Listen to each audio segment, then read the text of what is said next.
baseless the claim by senior advocate of Nigeria, Kayode Ajulo, that the signature of ailing Governor Oluwarotimi Akeredolu was being forged by some officials.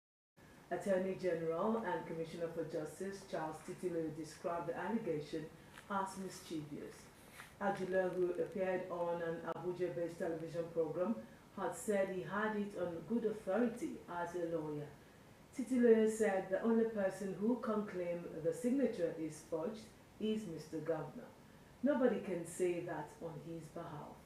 Similarly, the State Commissioner for Information and Orientation, Mrs. Bamidele Ademola Lateju, denied the allegation, insisting that the signature of the governor was not forged. Has recorded positive assuring of access to quality care when the enrollment is completed. The beauty of this exercise is the fact that immediate sensitization so that people will be fully informed, and as we are enrolling people, we are integrating them into the PHC. The health facilities visited include Italuoho Primary Healthcare Center, Akinjagunla Primary Healthcare Center, and Better Life Primary Healthcare Center, among others. Healthcare affordable for them. They don't have enough money to register at private hospital. I thank the federal government and the state government for this such opportunity for pregnant women and weak infrastructure, which further increases inequality, adding that the protection of the people's health must be top priority for governments and institutions at all levels, highlighting that only little progress has been made since the vaccine hub was set up by World Health Organization in February 2022. The stress on other stories to propel Akoko area of the state for socio-economic development. Indigenes across all towns must work collectively with a vision. This resolution, even of the Nigeria Army, Major General Henry Ayola retired, canvassed the need for collective security and shared responsibility. We can ensure that anybody who crosses the line, the rest of us can gang up against him and straighten him up and get him back in line. Okay, and that's why the concept that NATO is based on, the Article 5 talks about, you attack one, you attack all. Attack against one is attack against all. And all will come against you. Bam.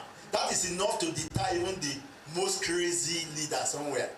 So that's the concept. And that's what we're coming to bring to Akoko in terms of security, that collective security. Chairman on the occasion, Solomon Oladuni, the keynote address presenter, Chief Sende Arugbofa, and the chairman, Akoko Council of Obas, Obayisa Olanipekun, emphasized the need for development in education, agriculture, and constitutional roles for monarchs.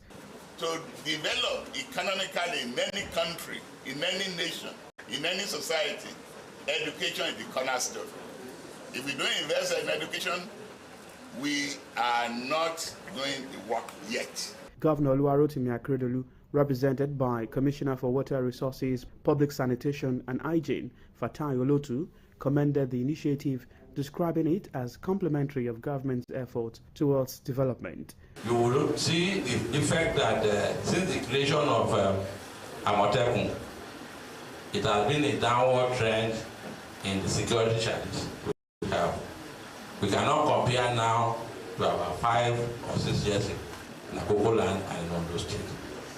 So, Mr. Governor instructed me or directed me to thank you in your collaborative effort with the government to making sure that lives of our people and their properties are kept safe.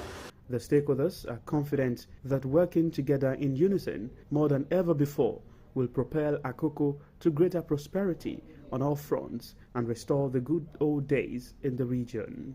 Sahid Aribisala, Osrc News. Salaries of more than 2,000 civil servants working in federal government ministries, departments and agencies have been withheld. The delay might not be unconnected to the recent verification conducted by the Office of the Head of Civil Service of the Federation. Also, a certain percentage of civil servants had their salaries withheld owing to discrepancies on the platform of the Integrated Payroll and Personnel Information System (IPPIS). National President of Association of Senior Civil Servants, Tomi Etim, said the Office of the Head of Civil Service of the Federation had already started working on the issues. He warned that about 5,000 civil servants risk a feature of their November 2023 and December 2023 salaries over IPPIS verification and other discrepancies. In the meantime, Nigeria's external sector recorded a modest improvement in the third quarter as trade surplus rose by 47% quarter-on-quarter to 1.89 trillion naira compared to 1.28 trillion naira posted in the second quarter. As expected, crude dominated exports, accounting for 8.5 trillion naira or 82.5% of the country's total exports. The value of non-crude oil exports stood at 1.8 trillion naira, an equivalent of 17.5%, out of which non-oil products contributed 677.56 billion naira or 6.6%. The National Bureau of Statistics said Côte d'Ivoire, Gabon, Ghana, Cameroon and South Korea were the top 5 re-export destinations. And the Nigeria Labour Congress (NLC) is expected to meet ahead of resumption of negotiations between the federal government and the organized labor on the new minimum wage. This is to arrive which commensurate with the prevailing cost of living. This came as the NLC vowed not to be deterred by the recent assaults on workers on freedom of association and collective bargaining.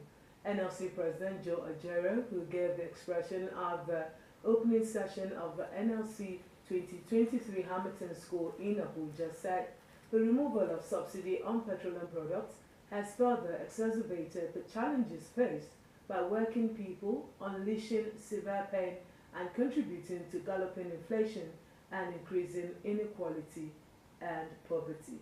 He said organized labor is motivated to continue efforts, achieving decent work and improving working conditions in the formal and sectors of the economy. Ashwa and Anthony Wal-2 from Agatu by a Nigerian army drone is commenced in 2017. According, secured 366 convictions, while 896 block of evidence and 61 cases adjourned for further hearings. Fagwemi said prosecution is one of the against the president's decision, saying they were tired of voting for.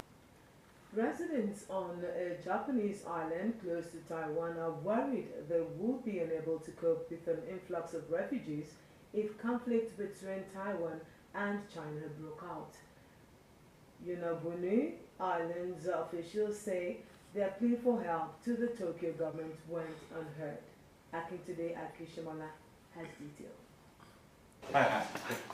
This disaster drill is meant to prepare for crisis on Japan's westernmost frontier, be it a natural disaster or, as island mayor Kinishi Itokazu increasingly worries, a humanitarian one. Yonaguni Island recently ran these exercises with Japan's self-defense forces bracing both for a tsunami and the event of the island's close neighbor Taiwan coming under attack from China. Yonaguni is only about 90 kilometers east of Taiwan, a self-ruled island of 24 million can support around 800 people. These are cookies made from rice. Then there's curry pilaf, tomato risotto, corn pilaf, mixed rice. This will do for 1, maybe 2 days. Yonaguni relies on bi-weekly ferry and a handful of daily flights from nearby islands for supplies, but these can often be cancelled due to bad weather. So far, the Japanese government's response to rising tension in the Asian Pacific has focused on military spending, which Prime Minister Fumio Kishida plans to double in the next 5 days. Akintunde Akinshimola for Osrc News. Elsewhere in Thailand, 14 people have died after a double-decker bus veered off the road and smashed into a tree. Videos online show the bus leaning on each side, and Thailand has one of the world's highest road accident rates, leading to thousands of deaths every year. Many attribute this to poor safety standards on the country's busy roads. In the meantime, rescuers have